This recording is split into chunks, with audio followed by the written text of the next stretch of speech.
What if nothing could shake you? Not because the world stopped being chaotic, but because you stopped handing it the keys to your inner peace. Picture yourself walking through criticism, conflict, stress, and pressure, yet remaining calm, clear, and deeply centered. This isn't about pretending, it's about power, the quiet kind that doesn't shout but endures. Have you ever imagined a version of yourself that remains steady even as life throws its worst at you? A version that doesn't crumble under pressure, not because you've become numb, but because you've learned to stop giving your emotions away so freely. This is not about building walls around your heart. It's about building strength within. Imagine being so grounded that chaos can't drag you down, that insults don't echo inside you, and that setbacks no longer derail your entire day. That's not denial. That's discipline. It's what happens when you train yourself to act like nothing bothers you, not because you don't feel, but because you've mastered how to feel without being ruled by those feelings. We've often been told that real power is loud, aggressive, forceful, but the deepest kind of power, it's quiet. It's rooted in emotional self-control. It's the ability to stay composed while others lose their grip, to face a storm without becoming part of it, to hear harsh words and not crumble, to be surrounded by chaos and not absorb it. That strength is not something you're born with. It's something you build. And that's exactly what we'll explore in this episode. How to build that kind of inner power. Drawing from timeless thinkers like Marcus Aurelius, Seneca, Epictetus, Carl Jung, Nietzsche, and Napoleon Hill, we'll uncover 12 mental disciplines that will help you remain calm and clear, even when the world is anything but. This isn't about faking indifference. It's about making conscious choices, what to care about, when to care, and who deserves your emotional energy. If you're tired of being easily triggered, constantly drained, or stuck in reactive mode, this episode will equip you with the tools to reclaim your power, silently, confidently, and without asking for anyone's permission. Let's begin with the first principle, mastering the nothing bothers me mindset. What if your greatest strength wasn't in how loudly you defend yourself, but in how little you let the world shake you? That doesn't mean you stop feeling or pretend life doesn't hurt. It means you stop letting every rude comment, every disruption, every bad day hijack your emotions. This mindset isn't about detachment. It's about sovereignty, about owning your mind so completely that external events no longer dictate your internal state. It's the art of observing without absorbing, of feeling without drowning, of responding without losing yourself. Marcus Aurelius, who led an empire through war, betrayal, and plague, once wrote, "You have power over your mind, not outside events.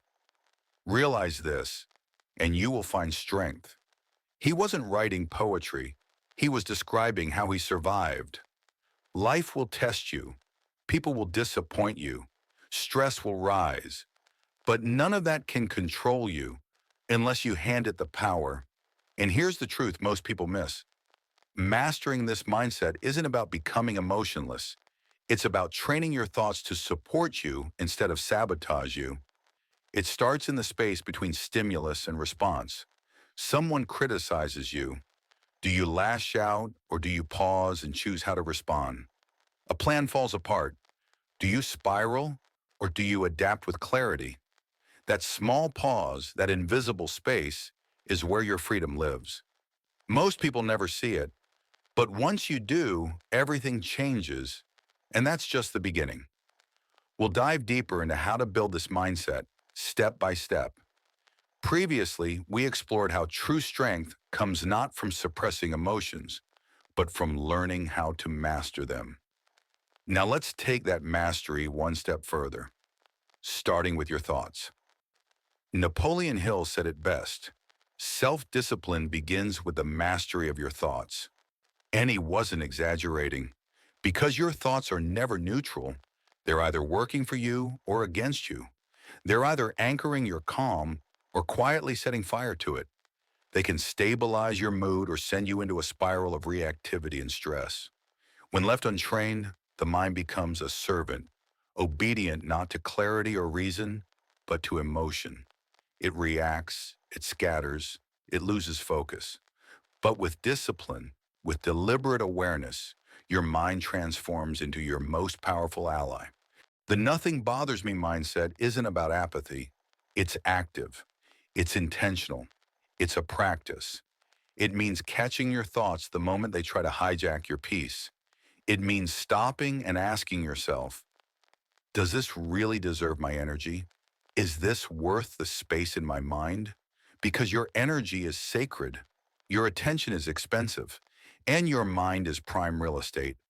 It's too valuable to be rented out to every petty irritation or wounded ego.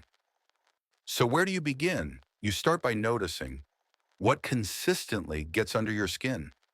The small slights, the petty complaints, the recurring annoyances.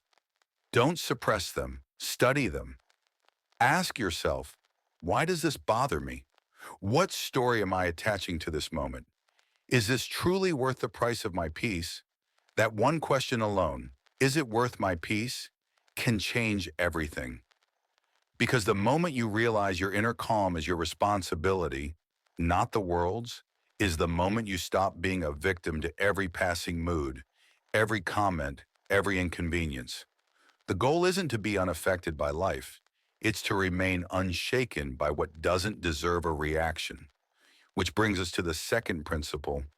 Emotional detachment is silent power. What if the most powerful move you could make was no move at all? Not because you're avoiding, not because you're cold, but because you've reached a level of mastery where you can feel an emotional wave, anger, sadness, insecurity, rising within you. And you choose to pause. You observe it. You breathe through it. And you respond from clarity, not chaos. That is emotional detachment. And it's one of the rarest, strongest forms of self-control. But let's be clear. Detachment doesn't mean becoming numb. It doesn't mean apathy. It's not about shutting out the world. It's about refusing to let the world control the weather inside your mind. Because once you hand over that power, you become reactive to everything. One rude comment ruins your whole day. One glance shatters your self-worth. One rejection derails your focus. That's not the sensitivity. That's emotional slavery. Carl Jung once said, the ability to withdraw attention is a form of power. And it's true. Power isn't always found in action. Sometimes it lives in restraint, in the ability to not engage with every provocation, to not chase every conflict, to not take responsibility for pain that was never yours to carry. That's when you stop reacting and start leading from within. Nietzsche added to this with a sharp insight. He who cannot put his thoughts on ice should not enter into the heat of argument. When you're fused too tightly to every emotional impulse, you lose your footing, you react fast, you speak from ego, and you spiral, not because the situation demands it, but because you never gave yourself permission to step back. Emotional detachment gives you that permission, that breathing room. It lets you whisper to yourself, this isn't worth it. My peace matters more than this momentary high. And in that stillness, in that pause, you rediscover clarity. You reconnect to your voice, not the one driven by impulse, but the one rooted in strength. This doesn't mean you don't feel. It means you stop letting your feelings run the show. You acknowledge them, you respect them, but you no longer let them decide your next move. And with that foundation, we're ready to uncover the third mental discipline, one that transforms reactivity into resilience. Previously, we explored the silent power of emotional detachment, the ability to feel deeply without letting every feeling dictate your next move. Now we shift into something just as vital, learning to pause before you react. Imagine this. You hear the comment, you read the message, you sense the tone, but instead of reacting immediately, you choose your response with clarity and intention. And the more you practice this, the more emotionally untouchable you become. Not because life stops hurling chaos at you, but because you stop allowing chaos to walk right in and take control. So here's your next challenge. The next time something stirs your emotions, a sharp tone, a painful memory, a passive-aggressive text, pause just for a moment. Don't respond out of habit. Don't lash out. Just observe. Ask yourself, does this really deserve my energy? Or is my silence the stronger move? Because real power, it doesn't beg, it doesn't chase, it doesn't explode. It stands still, rooted, quiet, unwavering. Discipline. 3. Train your mind to pause before reacting. Take a moment to think about it. How many of your biggest regrets were born in seconds you didn't pause? One rash message, one heated argument, one moment of anger that cost you days, weeks, even relationships. These moments echo back to us as reminders of a mind that acted before it reflected. For most people, that tiny pause between a trigger and a reaction feels invisible, as if it doesn't even exist. But it does exist, and it can be trained. And once trained, it becomes one of the most transformative tools you will ever own. In the Stoic tradition, this pause is everything.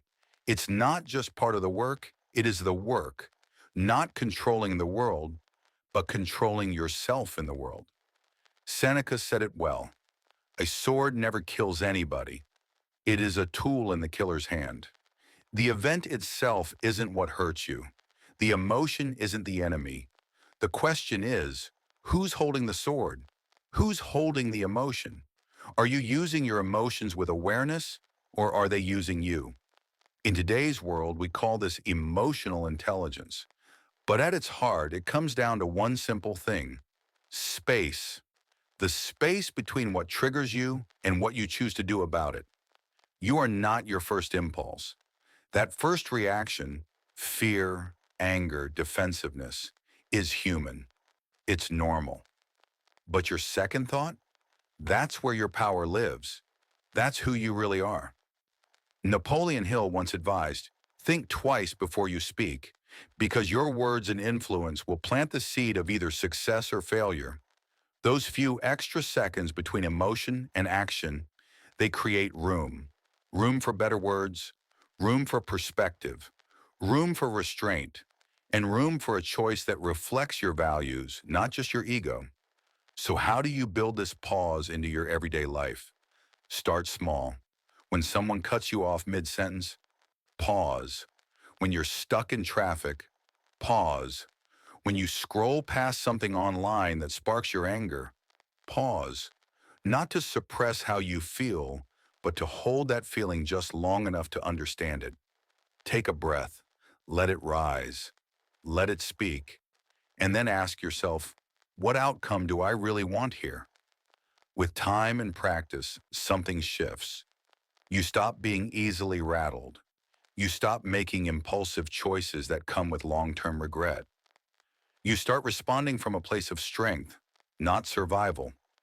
A calm begins to grow within you, a quiet gravity that others can sense, even if they can't explain it. Because when you master the pause, you're no longer a slave to emotion. You become its student, and eventually its master.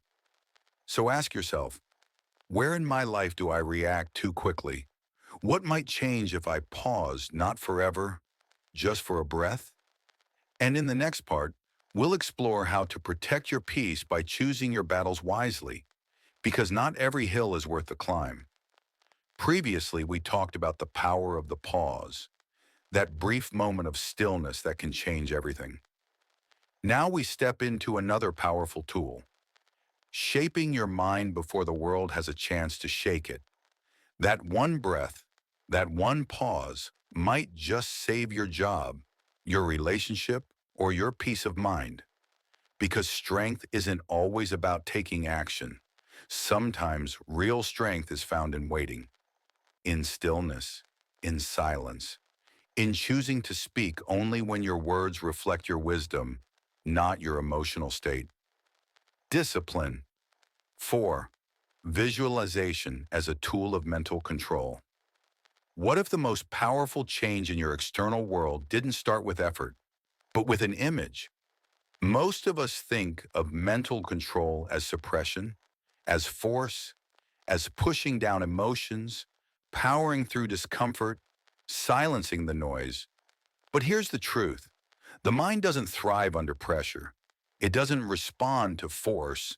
It responds to direction. And the clearest way to give it direction is to show it again and again where you want it to go.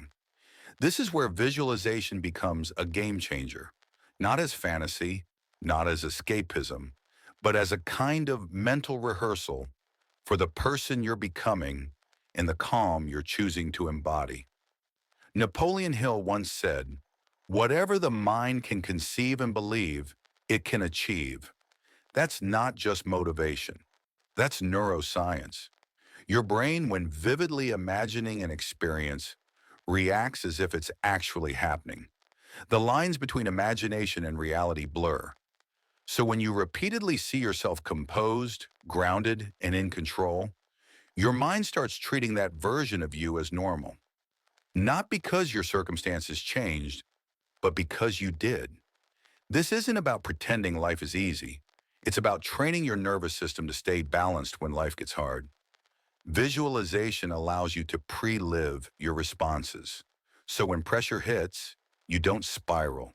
You respond. You don't panic. You perform. Because in your mind, you've already been here. Elite athletes use this. Before the game, before the race, before the spotlight, they see it in their minds. The moves, the pressure, the win. Why? Because visualizing success sharpens the body for action, and your emotional world works the same way. Want to stay calm during conflict? Visualize it. Picture yourself breathing slowly, choosing your words with care, walking away if that's what strength demands. Want to feel grounded in chaos? Imagine it. See yourself centered while others unravel around you. Over time, your brain begins to treat these mental rehearsals like emotional reps. And like any muscle, your calm gets stronger. But, and this is important, visualization only works when it's consistent. A single daydream won't rewire your responses. Daily mental practice will. So carve out just 5 quiet minutes a day. Visualize your best self, handling your biggest challenges with strength, clarity, and grace. Make it specific. Where are you? What do you see? What does your breath feel like? What does your voice sound like? The more vivid the scene, the more powerful the result. And if doubt creeps in, and it will, don't fight it. Acknowledge it, then keep going. Because mental training isn't about forcing belief. It's about exposure. Over and over until the imagined becomes instinct. This is the true magic of visualization. Not just dreaming of success, but rehearsing resilience. Not imagining a flawless life, but preparing for the life you have, with a mindset that can carry you through anything. So ask yourself, what do I want my automatic reaction to be when I'm challenged, disrespected, under pressure? Then close your eyes and live that moment in your mind, again and again. Because what the mind rehearses, the body remembers. And what the body remembers always becomes the reflex that leads us into the next discipline.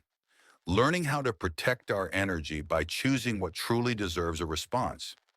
Previously, we explored how mental rehearsal, visualization, can prepare you to stay calm and composed in the most difficult moments. But even with that preparation, life will still challenge you in ways you can't predict or control. And that brings us to the next essential discipline. Discipline 5, letting go of what you can't control.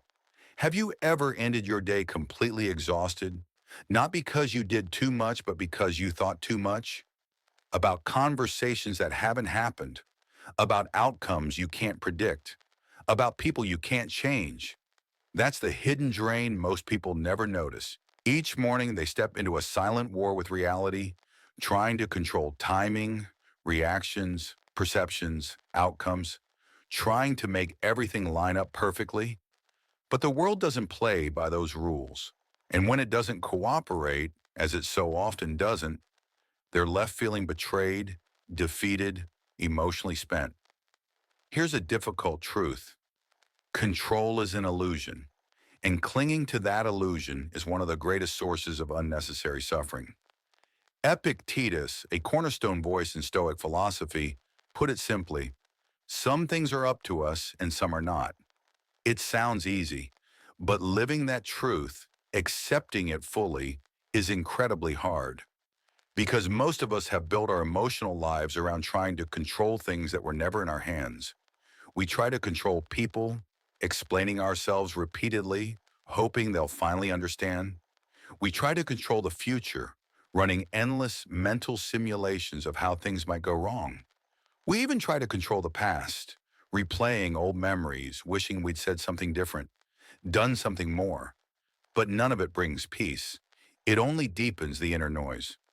Carl Jung gave us another layer to this wisdom when he said, what you resist persists. And you can see that so clearly in your emotional patterns.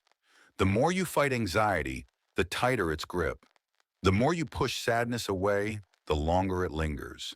The more you try to cling to perfect outcomes, the more they slip away. When we resist reality, we energize it. We feed it with frustration, with overthinking, with burnout. So what does it really mean to let go? Letting go isn't giving up. It isn't detachment. It's not saying I don't care. It's saying I care enough to protect my peace. It's choosing clarity over control, acceptance over anxiety, alignment over resistance. So let me ask you, what have you been holding on to that's silently holding you back? It means realizing that some people may never get you, and that's okay. Some moments won't unfold the way you hoped, and that's life. Some chapters won't make sense until much later, but they still belong in your story. Letting go means you're no longer wasting energy on what you can't change. You're redirecting that energy toward what is within your control. Your mindset, your behavior, your attitude, your daily choices. You stop swimming against the current, not because you're weak, but because you've grown strong enough to know where your power actually lives. And in that release, something powerful happens. You become more clear, more grounded, more present. You come back to now, the only place life actually happens. Worry lives in the future. Regret lives in the past. But power lives right here. So let me ask you, what have you been holding on to that's silently holding you back? Is it an apology that never came? A decision you didn't get to make? A story in your head about where you should be by now? What would it feel like to set it down? Not because it doesn't matter, but because you matter more. And as we move forward, we'll uncover the next mental shift that helps you protect that peace. Learning how to stop absorbing everything around you. Because not every emotion you feel is yours to carry. Letting go, as we just explored, is not a single act. It's a daily practice, a gentle release, a quiet return to your center. Because when you stop gripping what was never yours, your hands and your heart are finally free to build what truly is. Your peace, your focus, your presence. They are far more valuable than the illusion of control you've been chasing. Letting go doesn't mean indifference. It means discipline. It's waking up each day and reminding yourself, this isn't mine to carry. I release it. I return to what is. And the more you do this, the more space you create within yourself. Space for joy, for clarity, for resilience, for real progress. Because when your energy isn't tied up in managing the uncontrollable, it's finally available for growth. So the next time your mind starts to spiral, pause, breathe. Ask yourself, Is this within my control? And if the answer is no, give yourself permission to step back. Let it be what it is, and shift your focus to the only thing that ever belonged to you, how you choose to respond. That is real power. Not in dominating outcomes, but in mastering your presence. Not in clinging to certainty, but in standing steady when there isn't any. When you live from that place, nothing owns you. Discipline. 6. Stop seeking approval. Choose yourself. Let's be honest. How many parts of your life have you edited just to be accepted? The words you hold back, the dreams you don't say out loud, the risks you avoid, the truth you soften just to stay likable, agreeable, approved. You begin to shape your entire existence, not based on your values, but based on applause. You adjust, shrink, dilute, hoping someone will finally say, yes, you're enough. But here's the twist. Most of the people you're working so hard to impress, they're doing the exact same thing. Everyone is performing, and no one feels truly seen. It's a loop, an exhausting, endless loop of trying to fit into places that were never built for your truth. And here's the truth that will set you free, even if it stings at first. The need for approval will drain your power faster than failure ever will. Because every time you make a decision based on someone else's opinion, you quietly abandon a piece of yourself.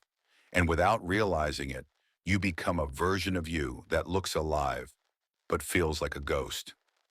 Nietzsche said, the higher we soar, the smaller we appear to those who cannot fly. That doesn't just speak to ambition, it speaks to isolation. Because choosing yourself often means losing the crowd. But what you gain instead is yourself. Napoleon Hill echoed this with clarity.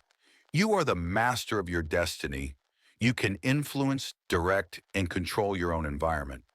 But how can you control your life if you're outsourcing your worth?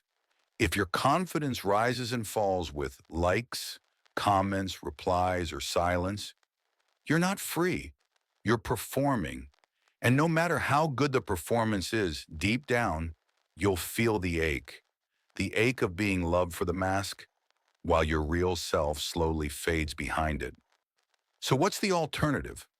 Radical self-approval, not arrogance, not defiance, just the quiet, grounded decision to belong to yourself first, to stop waiting for someone to believe in you before you begin, to stop needing a crowd before you take the stage, to choose your values, your vision, your voice, even if no one claps, even if no one's watching. Because your life isn't meant to be a reaction to others' expectations. It's meant to be an expression of your truth. And yes, this shift will feel uncomfortable. You'll feel guilt. You'll hear the old voices, don't be selfish, be nice, stay small, keep the peace. But the next step will show you how to face that discomfort and hold your ground with quiet conviction. Because in the next part, we'll explore how to build inner confidence, not by changing how others see you, but by changing how you see yourself. Choosing yourself, as we explored, isn't an act of rejection. It's an act of return. A return to the one person you're guaranteed to live with for the rest of your life. You. So ask yourself honestly and gently, where in my life am I shrinking just to be accepted? What truth have I silenced just to keep peace that's not even real? Then ask, what would it look like to choose myself? Not someday, now. Because something powerful happens when you stop asking for permission to exist fully. Your posture shifts, your tone changes, your choices sharpen, and suddenly the people who only loved your mask begin to drift away. But the ones who see your truth, the real you, they begin to arrive. That's when it hits you. Being chosen by others was never the goal. Choosing yourself, that was the win all along. Discipline. 7. Handle criticism without losing your peace. Let's be honest. Why is it that one critical comment, often from someone who barely knows you, can ruin an entire day. It shouldn't matter, but somehow does. You could receive 10 compliments and one subtle jab, and guess what your mind will replay over and over? That one comment. It's not because you're weak. It's because your brain is wired for threat detection. In ancient times, criticism could signal danger, rejection from the tribe. And today, your nervous system still responds as if your survival depends on it. But here's the truth. Criticism only stings when it hits something unhealed. The more we depend on outside approval to feel whole, the more fragile we become when that approval wavers. True peace doesn't come from avoiding criticism. It comes from filtering it intentionally, wisely, because not all criticism is equal. Some of it is projection, some of it is rooted in envy, some of it is just noise from people who haven't done the work themselves. And sometimes, yes, sometimes it's helpful. But regardless of where it comes from, you decide what enters your mind. You decide what deserves your energy and what deserves nothing but silence. Seneca once wrote, "We suffer more in imagination than in reality." And that's exactly what happens with criticism. The comment is only a few words, but your mind turns it into a narrative, a self-doubt spiral, a reason to question your entire path. And before you know it, you're not suffering because of the person, you're suffering because of the story you build around their words. Carl Jung captured this perfectly. Criticism has the power to do good when it is constructive, but it can be deadly when it is not. So the challenge isn't to reject all criticism, it's to develop the discernment to know the difference. Constructive criticism points you toward your blind spots. It helps you grow. It offers correction, not condemnation. But destructive criticism, it's often a mirror of someone else's insecurities, not yours. Here's the key. Respond from consciousness, not from insecurity. When someone criticizes you, pause, breathe, ask yourself, is there truth in this? If there is, use it. Let it sharpen you. Let it make you better. But if not, let it pass through you like wind. No reaction, no weight. You don't have to carry what was never yours to begin with. But this kind of inner peace, it takes work. It takes grounding yourself so deeply in your own mission, values, and self-worth that external noise can't shake the foundation you've built.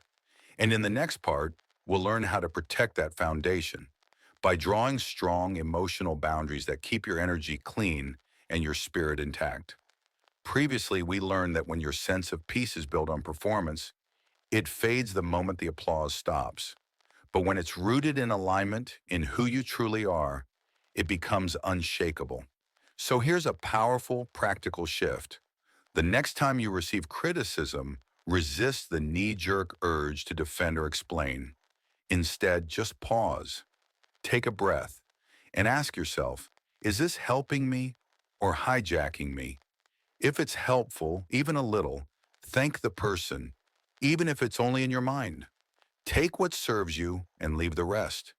But if it's not, if it's noise, projection, or plain misunderstanding, smile inwardly and keep walking. You are not required to carry opinions that were never rooted in truth. You are not responsible for bleeding just because someone else is wounded. And you are under no obligation to internalize the pain of people who haven't yet done their own healing. So ask yourself, what criticism have I allowed to live rent-free in my mind? And what might happen if today I finally released it? Because peace isn't found by dodging judgment. It's found by knowing yourself so deeply, so truthfully, that even when judgment knocks, it bounces off the walls of self-knowledge and fades into nothing. Discipline 8. Keep your composure under pressure. What if your real strength isn't shown when life is peaceful, but when life is not? Anyone can look calm when the day flows smoothly, when everyone is kind, when nothing goes wrong. But pressure, that raw, unfiltered stress, that's the mirror. That's what reveals what's been truly trained and what's been merely performed. Marcus Aurelius, one of the greatest Stoic minds, wrote, "The impediment to action advances action. What stands in the way becomes the way." This wasn't just a motivational quote, it was a radical shift in perspective. When pressure appears, most people flinch. They react, they complain, they run. But the disciplined mind, the one shaped by reflection, training, and intention, recognizes something different. It sees the pressure as the path. The obstacle isn't a disruption, it's the invitation. And in those moments, composure becomes your greatest asset. Because when the world is spiraling, when tensions rise and reactions explode, the person who can pause, assess, and respond with clarity becomes the leader, even without saying a word. But let's be real, this isn't easy, especially in a world that worships speed, that rewards urgency, that praises reaction over reflection. You'll feel the pull to match the chaos, to rush decisions, to mirror the noise around you. But in the next section, we'll discover how to resist that pull and train yourself to lead from stillness, not stress, to become the calmest person in the room when it matters most. Previously, we explored how composure under pressure isn't something you summon on command. It's something you train for. And like any real strength, it's built in private before it's tested in public. That's why mental training is essential. It's not enough to want to stay calm. You have to prepare for it. You have to practice breathing when every part of you wants to scream. You have to rehearse clarity while chaos tries to distract you. You have to remind yourself again and again in the middle of any storm, this is not the time to react. This is the time to lead. Napoleon Hill said it clearly. Strength and growth come only through continuous effort and struggle, but that struggle isn't always visible. Sometimes it's quiet, it's internal. It's the invisible work of keeping your voice steady when you are provoked, of holding on to your vision when everything around you is unraveling, of staying strategic when your emotions are begging you to break. This is not emotional suppression. This is emotional sovereignty. Composure doesn't mean you're numb. It doesn't mean you ignore what you feel. It means you honor your emotions, but you don't hand them the wheel. It means giving yourself full permission to feel life, including stress, tension, frustration, and still choosing how you will move forward. Not reactively, but consciously. So how do you build that kind of strength? You train for it. You start small, before life goes big. You practice stillness when the stakes are low, when plans change, when traffic slows you down, when someone's rude.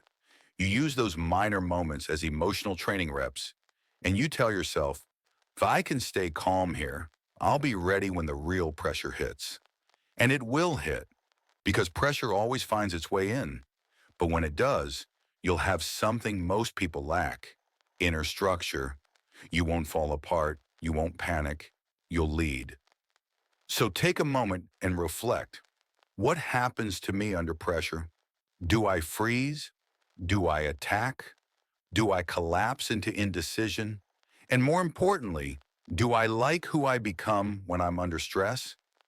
Because pressure doesn't just test your strategy, it tests your identity.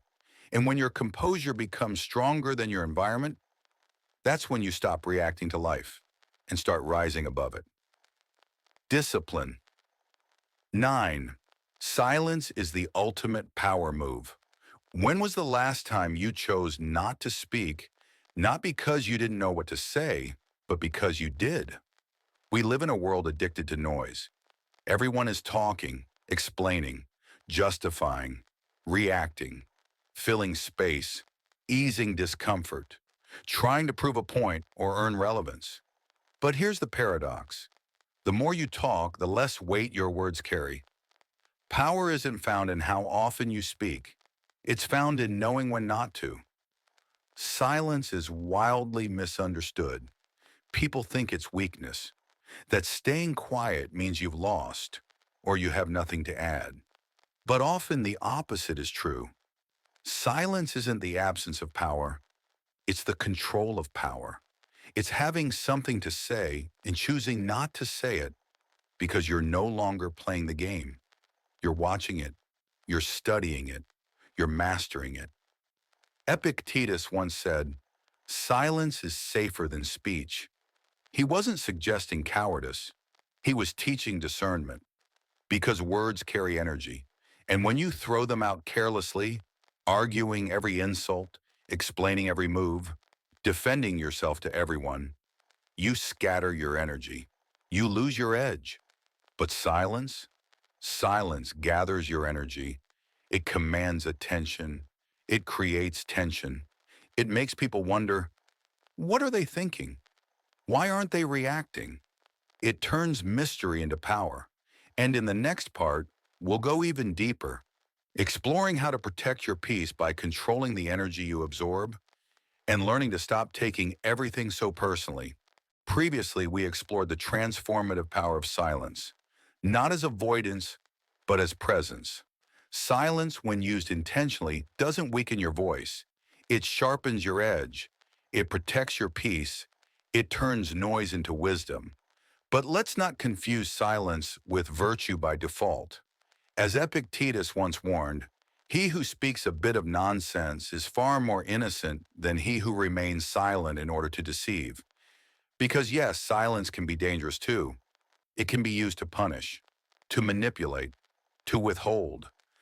But when you use it consciously, with clarity and purpose, it becomes something else entirely. It becomes a boundary, a moment of strength in a room full of noise, a reset when everything around you is pulling for reaction. Silence is a mirror.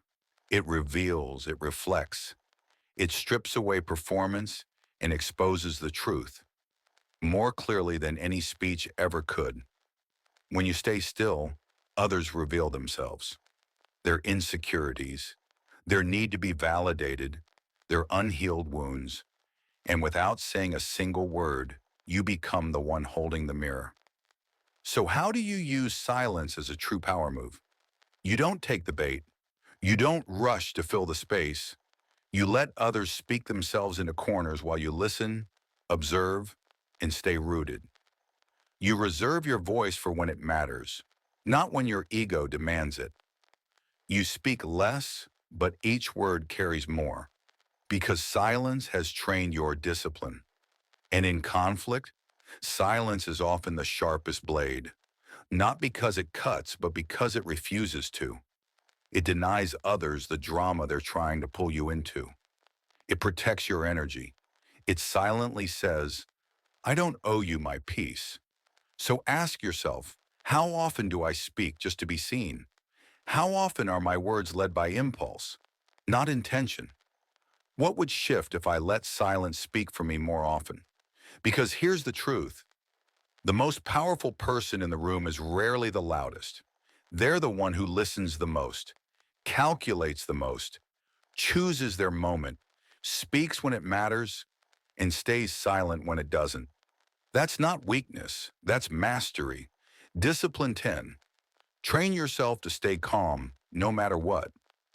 What would your life look like if your first instinct in every challenge was calm, not anxiety, not panic, not immediate frustration or defense, but stillness, a breath, a steady presence that says, I may not control the situation, but I control me. This isn't about ignoring your emotions. It's about mastering them. It's about developing the rare kind of inner strength that stays grounded while the world pulls you in every direction. Because in today's reactive, noisy world, calm is a superpower. And like any power, it must be trained. Carl Jung said it best. The most terrifying thing is to accept oneself completely. And that's what true calm requires. Not running from your emotions, but facing them. The anger, the panic, the need to react. You don't suppress those parts. You lead them. You learn to sit with the chaos inside you without becoming it. That's where calm is born. Not from the absence of pressure, but from the presence of awareness. Napoleon Hill called it calmness of mind, one of the beautiful jewels of wisdom. And like any jewel, it isn't born, it's forged. Forged in deadlines, in conflict, in hard conversations, in plans that fall apart, in the days that test you. Most people break under that pressure. They spiral, they lash out. But the few who stay calm, they rise, not because they feel less, but because they've learned to process more. So how do you begin? Start by noticing your triggers. What makes your breath tighten, your voice rise, your thoughts race? Don't try to stop the emotion. Just witness it, because that one moment of awareness, that's where your power begins. And in the next section, we'll uncover how to deepen that awareness by learning how to respond instead of react, and finally taking control of the gap between feeling and action. Previously, we explored how calm is trained, not found. It begins in the smallest space, that invisible moment between stimulus and response, that moment where everything can change. It's in that gap that you breathe, you center, you pause long enough to ask yourself, is this worth disturbing my peace? Then you expand your tolerance. You put yourself intentionally into low-stakes stress, a cold shower, a tough workout, a moment of awkward public speaking. And instead of running from discomfort, you practice staying present within it. You breathe through it. You regulate your emotions with intention. Because this isn't just about building endurance, it's about building a new default, a new nervous system that doesn't collapse every time life presses against you, a new baseline where calm becomes your automatic response, not your rare exception. And yes, you'll mess up. You'll lose it sometimes. You'll snap. You're human. But every time you return to calm, you strengthen that muscle. You rewire that reflex until eventually the things that used to rattle you don't even move you. That's not avoidance, that's mastery. Let's be clear, staying calm doesn't mean being passive. It means being present. It means holding your clarity when others lose theirs. It means seeing what's true while others react blindly. And that kind of inner leadership, quiet but powerful, only comes from consistent training. So ask yourself, what would my life look like if I stayed calm, no matter what? Who would I become if I stopped letting every opinion, every outcome, every inconvenience hijack my peace? Because when you stop giving your calm away to chaos, you don't just survive, you lead. You become the still center in a spinning world. And that kind of calm, it doesn't just protect your energy, it shapes the environment around you. Discipline 11. Move in silence. Let results speak. How much energy have you spent explaining yourself, announcing your goals, proving your plans, trying to convince others you're serious? It's a very human desire to be seen, to be acknowledged. But we often confuse that need for visibility with a need to be loud. We tell everyone our goals, expecting motivation to rise from their approval. But here's the uncomfortable truth. The more you talk about what you're going to do, the less you usually do. Why? Because talking feels like progress. It tricks your brain. It creates a false sense of accomplishment. You haven't taken the step. You've just performed the idea of the step. Seneca warned us, let deeds match words. That's the standard, not to be admired for what you intend, but for what you finish. Because talk is cheap, execution is expensive. It costs focus, repetition, setbacks, solitude, silence. And that's exactly why most people talk more than they move. Because moving in silence requires discipline. It means building in the dark. No applause, no validation. No one watching. Just you and the quiet sound of your own progress. Napoleon Hill captured this power perfectly. Tell the world what you intend to do, but first show it. The order matters. Let the proof precede the promise. Let the results walk into the room before your words ever do. When you achieve in silence, you protect your process. You shield it from premature judgment, from comparison, from interference. You keep the energy focused where it belongs, on doing, not declaring. But let's be clear, moving in silence isn't hiding. It's not secrecy. It's not fear. And in the next part, we'll uncover the final mental discipline that brings everything together. Learning how to embody quiet confidence, the kind that speaks even when you say nothing at all. It's not about feeling less. It's about feeling wisely. It's not about closing your heart. It's about protecting it, directing it, offering it only to what's truly worthy of it. Marcus Aurelius, facing war, betrayal, and the weight of mortality, reminded himself, you could leave life right now. Let that determine what you do and say and think. That previously, we explored the power of moving in silence, not hiding but protecting your path while it's still taking shape. Because not everything needs to be announced. Some things need to be built quietly, nurtured privately, and revealed only when they're strong enough to speak for themselves. That's not fear. That's intentional discretion. You don't withhold because you're afraid. You withhold because you're focused. You give yourself space to grow before the world can crowd your vision with opinions, doubts, and distractions. Think about it. How many times have you shared a dream too soon and felt your motivation disappear? How many times have you opened up about a plan only to be met with subtle jealousy, passive doubt, or even sabotage? Your dreams don't need a press release. They need protection. You don't owe the world a preview. You owe yourself the privacy to evolve. Because when the results finally arrive, and they will, you won't have to explain. You won't need to convince anyone that you've changed. The proof will be undeniable. The shift will be visible. And the silence? It will have spoken louder than words ever could. So ask yourself, what am I over-explaining right now? What would change if I stopped announcing and just started doing? Because your power doesn't live in your promises. It lives in your proof. And when you live that way, quietly, deliberately, relentlessly, you don't just gain results. You earn respect. Discipline. 12. Indifference is not apathy, it's prioritization. What if not caring about everything is exactly what allows you to care deeply about what truly matters? We often confuse indifference with coldness. We think it means shutting down, checking out, becoming emotionally numb. But true indifference in its highest form is none of those things. It's not about feeling less. It's about feeling wisely. It's not about closing your heart.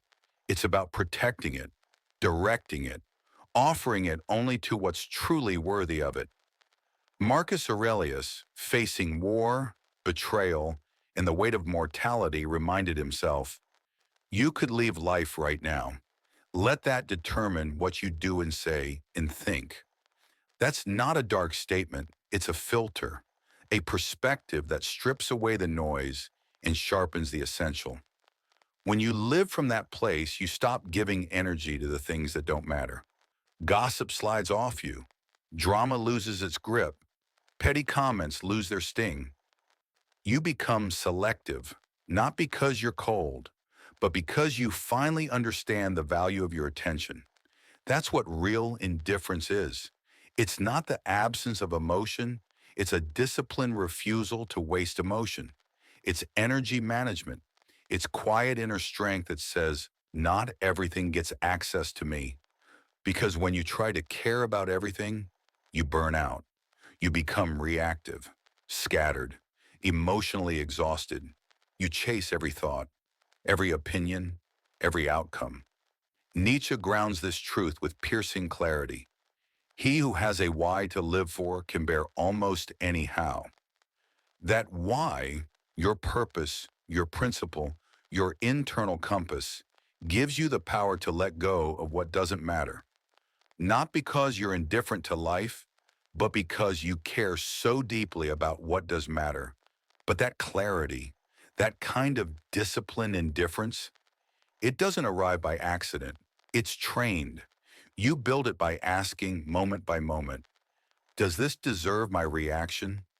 Is this helping me grow or pulling me off course? And if the answer is no, you let it go. No guilt, no drama, no explanation needed. And as we move into the closing section, we'll bring all 12 disciplines together to understand how mastering your inner world can transform not just your mindset, but your entire life. Earlier, we explored the power of indifference, not as emotional detachment, but as focused prioritization, a conscious choice to stop spending energy on what doesn't serve you so you can fully show up for what does. And here's the paradox. The more intentional you become with where your energy goes, the more alive you feel. The less you seek validation, the more grounded you become. The less you explain yourself, the more powerful your presence becomes. So don't confuse indifference with disconnection. The strongest people aren't the ones who block the world out. They're the ones who define where their world begins and ends. They decide who enters, what stays, what passes through without disturbing their peace. Ask yourself, where in my life am I wasting emotional energy? What might shift if you stopped pouring your attention into people, problems, impossibilities that don't align with your mission? Because when you stop caring about the wrong things, you create space to give your best to the right ones. That's not apathy. That's evolution. So now you understand, acting as if nothing bothers you isn't about pretending to be tough. It's about building a version of yourself who simply doesn't surrender their peace so easily. It's about mastering your inner world so the outer one doesn't control you. Not because life gets easier, but because you get clearer, calmer, more intentional. Every principle in this video, from letting go of control to embracing silence, from choosing yourself to training your calm, is a piece of one larger puzzle: emotional sovereignty, the ability to stay grounded while the world spins, the discipline to protect your energy like it's gold, the awareness to know what deserves your reaction and what doesn't. Because power doesn't always show up in how loudly you fight. Sometimes it's how rarely you need to. Strength isn't always found in how hard you hit back. It's in how gracefully you refuse to be provoked. And when you live with that kind of composure, people feel it. You don't have to raise your voice.